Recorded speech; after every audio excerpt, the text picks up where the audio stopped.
कुछ वैज्ञानिकों का मानना है कि ऑक्टोपस किसी दूसरे ग्रह से आया हुआ जीव है। वो किसी उल्कापिंड के जरिए पृथ्वी पर आया है। लेकिन वैज्ञानिकों ऐसा क्यों कह रहे हैं? आइए जानते हैं ऑक्टोपस की यह रहस्यमय जानकारी। ऑक्टोपस के 8 हाथ होते हैं और हर एक हाथ में अलग अलग न्यूरॉन्स होते हैं, जिससे इसका हर हाथ खुद से अपना निर्णय ले सकता है कि उसे क्या करना है। दूसरी ओर ऑक्टोपस के 3 दिल होते हैं, 2 ब्रांचियल दिल और एक सिस्टमिक दिल, जो इसका रक्त संचार को आसान बनाते हैं। अगर ऑक्टोपस के 2 ब्रांचियल दिल में से एक दिल काम करना बंद कर दे, तब भी वह जिंदा रह सकता है। लेकिन अगर सिस्टमिक दिल काम करना बंद करे, तो वह तुरंत मर जाएगा।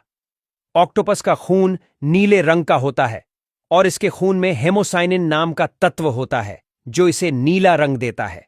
दूसरी ओर ऑक्टोपस में हड्डियां नहीं होती।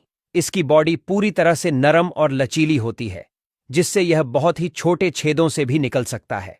ऑक्टोपस को पृथ्वी पर सबसे बुद्धिमान जीवों में से एक माना जाता है। यह सीखने और समस्या हल करने की क्षमता भी रखता है। ऑक्टोपस इंसानों की तरह देखकर सीख भी सकता है। एक प्रयोग में 2 ऑक्टोपस रखे गए। एक को पहेली हल करना सिखाया गया, दूसरा केवल देख रहा था। जब दूसरे ऑक्टोपस को वही पहेली दी गई, तो उसने पहले वाले से कहीं जल्दी हल कर ली। आमतौर पर सभी ऑक्टोपस जहरीले होते हैं, लेकिन ज्यादातर इंसानों के लिए घातक नहीं होते। लेकिन ब्लू रिंग्ड ऑक्टोपस का जहर इतना खतरनाक होता है कि यह इंसान को कुछ ही मिनटों में मार सकता है। यदि किसी कारणवश ऑक्टोपस का कोई हाथ कट जाता है, तो उसका शरीर खुद ब खुद उसे दोबारा उगाना शुरू कर देता है। कुछ हफ्तों में नया हाथ पहले जैसा ही मजबूत और पूरी तरह से सक्रिय होता है। ऑक्टोपस के शरीर में एक विशेष ग्रंथि होती है, जो स्याही को स्टोर करके रखती है। जब ऑक्टोपस किसी खतरे में होता है, तो यह ग्रंथि में से तेजी से स्याही छोड़ता है।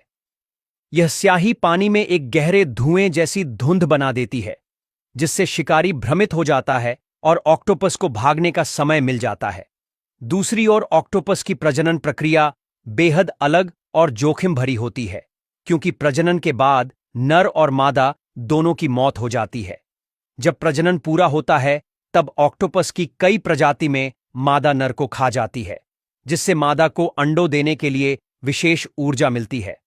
दूसरी ओर जब मादा अंडे देती है, तब वह अंडों की देखभाल में इतनी व्यस्त हो जाती है कि खुद खाना पीना भूल जाती है, जिसके चलते ऊर्जा की कमी की वजह से मादा भी मर जाती है।